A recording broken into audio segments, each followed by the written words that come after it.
Hello friends, स्वागत है आपका आपके अपने चैनल ब्राइट फ्यूचर में। दोस्तों, आज मैं आपको बताऊंगी पृथ्वीराज रासो ग्रंथ की प्रामाणिकता और अप्रामाणिकता के बारे में। तो चलिए शुरू करते हैं।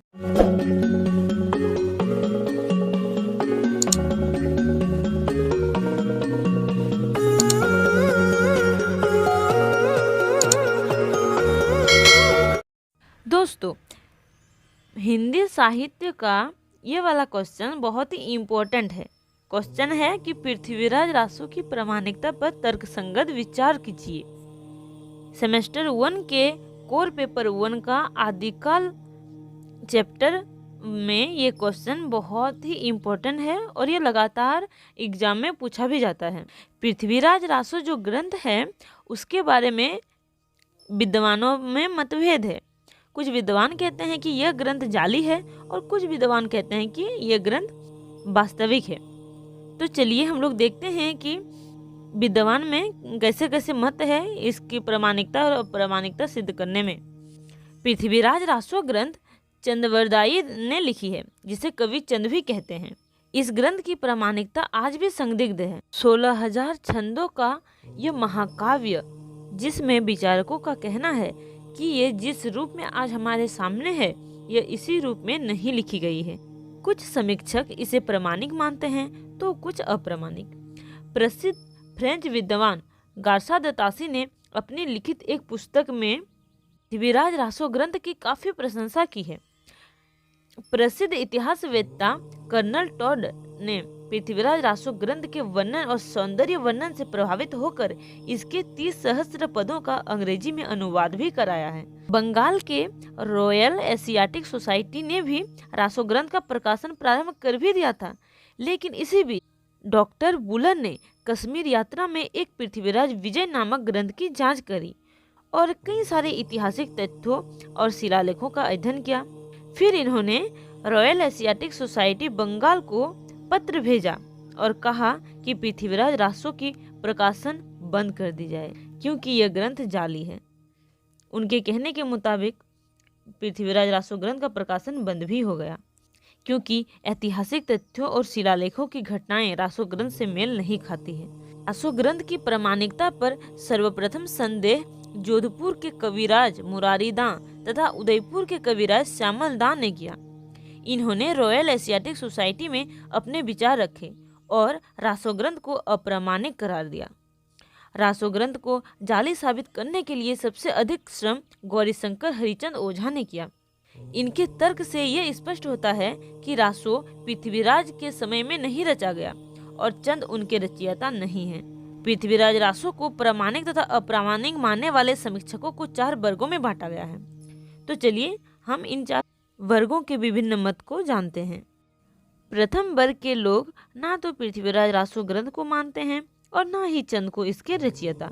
इनमें आते हैं गौरीशंकर ओझा, हरिचंद ओझा, कविराज श्यामल दां, मुरारी दां, डॉक्टर वुलर, मुंशी देवी प्रसाद, आचार्य रामचंद्र शुक्ल तथा राम कुमार वर्मा इस वर्ग में आते हैं। द्वितीय वर्ग के लोग रासो ग्रंथ के समर्थक हैं, वे रासो को मानते हैं और कविचंद को इसके रचयिता भी मानते हैं। इस वर्ग में आते हैं डॉक्टर श्याम सुंदर दास मिश्र बंधु, मथुरा प्रसाद दीक्षित, मोहनलाल विष्णुलाल पांड्या, डॉक्टर मोतीलाल मेनरिया इत्यादि।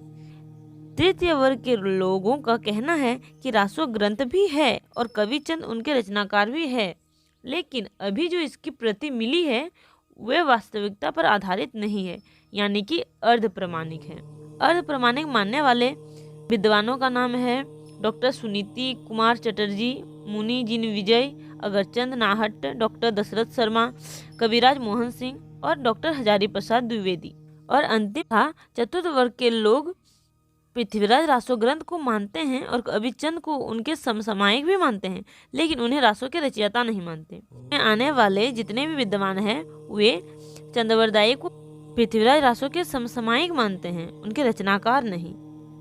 उनका विचार है कि कविचंद ने पृथ्वीराज रासो ग्रंथ की रचना नहीं की। इनमें आते हैं नरोत्तम स्वामी। ये जो सारे विद्वान रासो ग्रंथ को अप्रामाणिक मानते हैं तो उनका भी कुछ कारण है।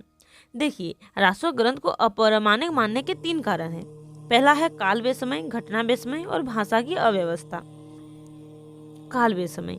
गौरीशंकर और हरिचंद ओझा ने कई ऐतिहासिक तथ्यों तथा शिलालेखों के अध्ययन के बाद कहा कि रासो ग्रंथ इतिहास के तथ्यों से मेल नहीं खाता। उन्होंने अपने कथन की पुष्टि के लिए निम्न कारण दिए हैं। उनका कहना है कि पृथ्वीराज रासो में चाणक्य, परिहार और परमार क्षत्रिय को अग्निवंशी बताया गया है, लेकिन इतिहास कहता है कि वे सूर्यवंशी थे। रासो में चौहानों की वंशावली अन्य शिलालेखों से मिलती जुलती नहीं है। रासो में उल्लेख है कि पृथ्वीराज ने 11 से 36 वर्ष की आयु में 14 विवाह किए, किंतु अन्य तथ्यों से ज्ञात होता है कि पृथ्वीराज रासो की 30 वर्ष की आयु में ही मृत्यु हो गई थी। रासो में पृथ्वीराज की बहन का विवाह समर सिंह के साथ लिखा है, जो अनैतिक है। ओझा के अनुसार अनंगपाल का पृथ्वीराज को गोद लेना और शासन करना सत्य नहीं है। पृथ्वीराज का जयचंद के साथ दुश्मनी और संयोगिता का स्वयंवर भी अमान्य है। पृथ्वीराज का गुजरात के शासक भीमसिंह का वध करना भी मान्य नहीं है, क्योंकि भीमसिंह पृथ्वी की मृत्यु के 50 वर्ष बाद भी जीवित रहे थे। काल बेसमय क्या है? देखिए, रासो में पृथ्वीराज का जन्म और मृत्यु दिवस 1215 से 1158 है, परंतु अन्य ग्रंथों में 1220 से 1258 है।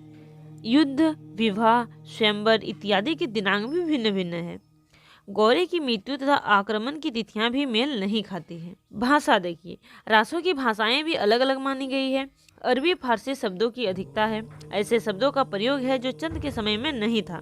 रासो की भाषाओं में नए पुराने ढंगों का मेल है जो संभव नहीं है, इसलिए धीरेन्द्र वर्मा ने इसे 16वीं सदी की रचना माना है। चलिए अब देखते हैं रासो की प्रामाणिकता का आधार।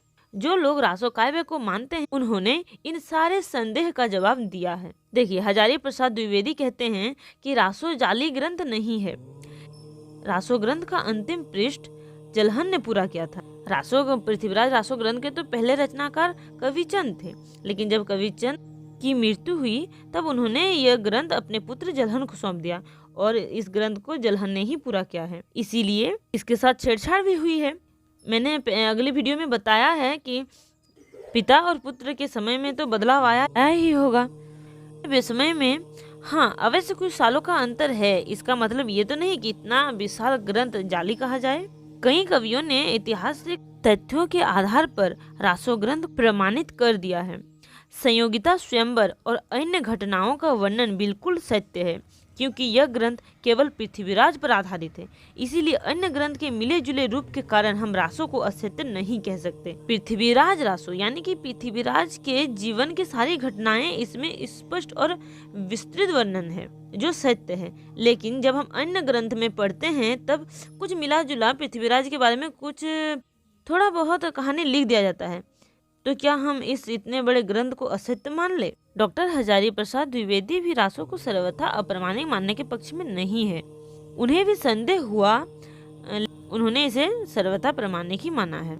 सो फ्रेंड्स, यही रही आज की टॉपिक। आज का वीडियो यहीं पर ख़त्म करते हैं। इस वीडियो को एंड तक देखने के लिए आप सभी का थैंक यू।